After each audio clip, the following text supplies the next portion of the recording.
Damai sejahtera Allah yang melampaui segala akal akan memelihara hati dan pikiranmu di dalam Kristus Yesus. Amin. Salam saudara-saudara terkasih dalam nama Tuhan Yesus Kristus. Selamat berjumpa kembali dalam channel ini untuk mendengarkan firman Tuhan. Dan kali ini kita akan mendengarkan firman Tuhan pada khotbah persodipen, pertanyaan ataupun kebaktian rumah tangga di Minggu Jubilate 30 April 2023 yang diambil dari Yohanes 10 ayat 1 sampai ayatnya yang ke-10 dengan tema bersorak-sorak karena kasih setia Tuhan. Saudara-saudara, saya akan bacakan nats firman ini untuk kita dan demikianlah bunyi firman Tuhan. Aku berkata kepadamu, sesungguhnya siapa yang masuk ke dalam kandang domba dengan tidak melalui pintu tetapi dengan memanjat tembok, ia adalah seorang pencuri dan seorang perampok. Tetapi siapa yang masuk melalui pintu, ia adalah gembala domba. Untuk dia, penjaga membuka pintu dan domba-domba mendengarkan suaranya, dan ia memanggil domba-dombanya masing-masing menurut namanya dan menuntunnya keluar. Jika semua dombanya telah dibawanya keluar, ia berjalan di depan mereka dan domba-domba itu mengikuti dia, karena mereka mengenal suaranya. Tetapi seorang asing pasti tidak mereka ikuti, malah mereka lari daripadanya, karena suara orang-orang asing tidak mereka kenal. Itulah yang dikatakan Yesus dalam perumpamaan kepada mereka, tetapi mereka tidak mengerti apa maksudnya. Ia berkata demikian kepada mereka. Maka kata Yesus sekali lagi, Aku berkata kepadamu, sesungguhnya akulah pintu ke domba-domba itu.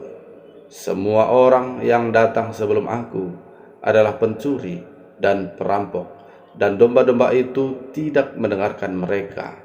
Akulah pintu, barang siapa masuk melalui aku, ia akan selamat dan ia akan masuk dan keluar dan menemukan padang rumput.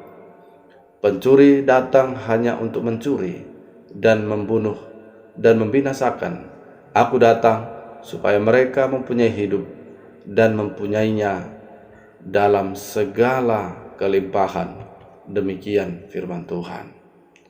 Saudara-saudara yang dikasihi Tuhan Yesus Kristus, suatu ketika seorang ahli perjanjian lama bernama Sir George Adam Smith mengatakan bahwa ketika ia mengunjungi tanah suci, ia melihat seorang gembala dan dombanya berdiri di depan benteng. Tidak ada pintu terlihat di sana. Di situ yang tampak hanyalah sebuah lubang sebesar tubuh manusia. Smith kemudian bertanya kepada gembala tersebut, mengapa di sana tidak ada pintu? Gembala itu menjelaskan, sayalah jalan masuknya.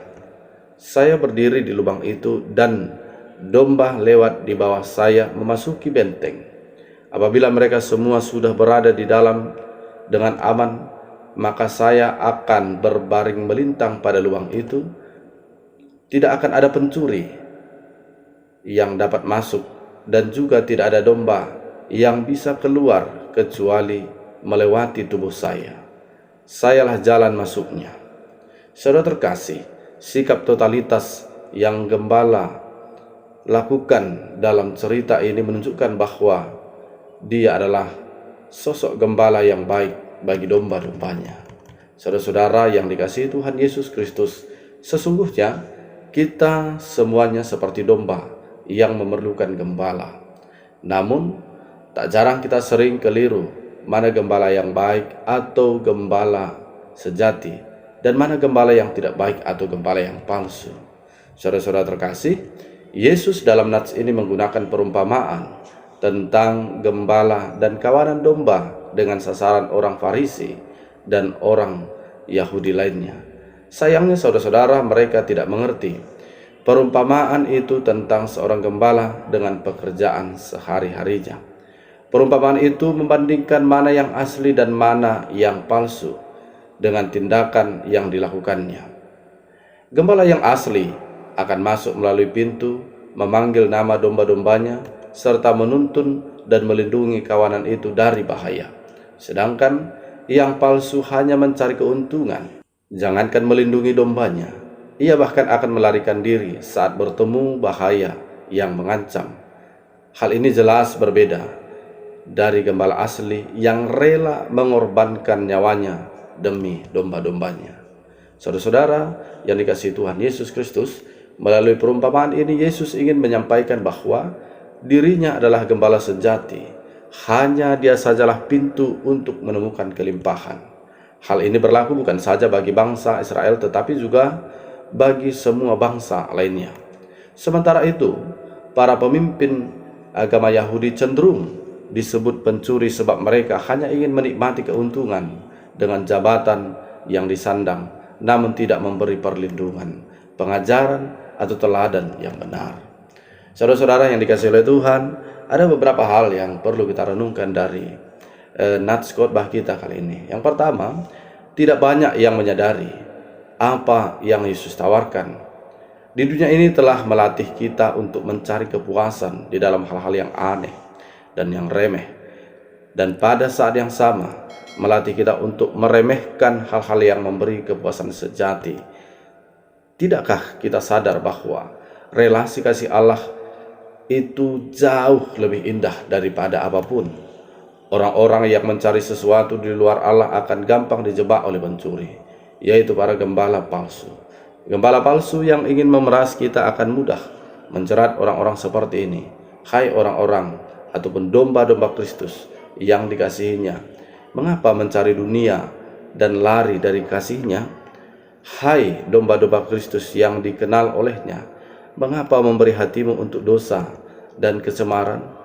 Hai domba-domba yang terus lari menjauh dari sang gembala, apakah yang dapat diperoleh di luar sang gembala sejati? Di luar dia hanya ada kematian. Untuk menebus kita dari kematian inilah sang gembala itu rela mati. Tetapi apa yang kita lakukan?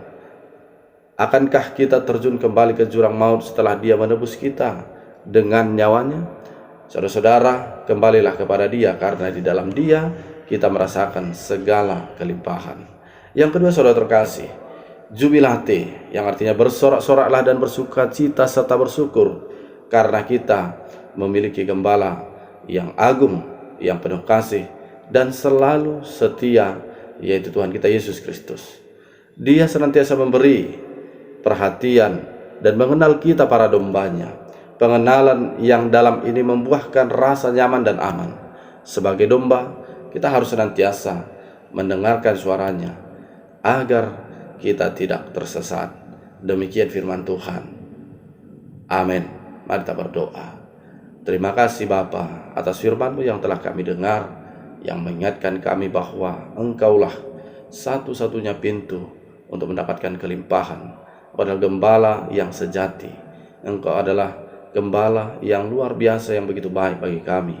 Di dalam Yesus Kristus, Engkau telah mengorbankan nyawa-Mu untuk menebus dosa-dosa kami.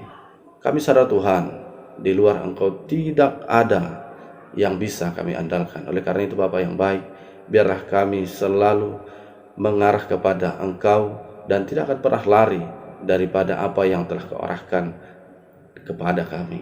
Kami sadar Tuhan, kami berdosa di hadapan-Mu. Ampuni kami supaya kami tetap layak di hadapan Tuhan. Di dalam Kristus Yesus kami bersyukur, berdoa. Amin.